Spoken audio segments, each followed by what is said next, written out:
I thought Mr Farage had won it, and I thought Mr Clegg was far too shouty. I think he had some very dodgy statistics which he relied on too much, and he caricatured Mr Farage in a way which was rather grotesque. But shouldn't you be worried that Nigel Farage is doing so well because he's coming after your votes? No, I'm not worried. I'm very pleased we're having a healthy debate about Europe. I think Mr Cameron and Mr Miliband were right not to be in this particular shouting match.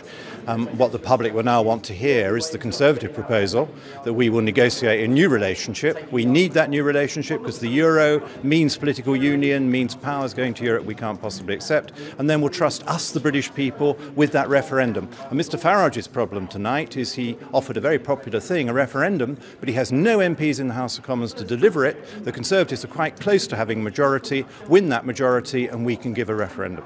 You actually maybe want Nigel Farage to fade away, don't you? Because if Nigel Farage's strength grows, not only does it encroach on your territory, but that by extension means it's more likely that Labour will win the election.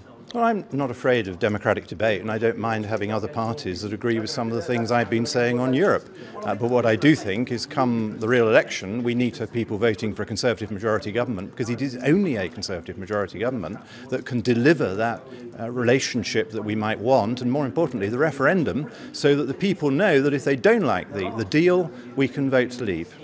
Let me ask you, why do you think we saw that marked fall in Nick Clegg's support tonight? I mean, my sense was he was maybe overcompensating for last week when there was a consensus that maybe he had been too restrained. Well, I think he was too shouty. I think he had some very questionable facts and figures, and he relied too much on attacking his opponent rather than putting a positive case. And I think the surprising thing, and I'm not surprised that the pro-Europeans didn't like it very much, was he didn't come out and say why Europe needed all these powers and how they were going to use them for the better. He seemed terribly defensive about the huge power that Europe's got and actually denied how much lawmaking capacity it already enjoys. Okay, John.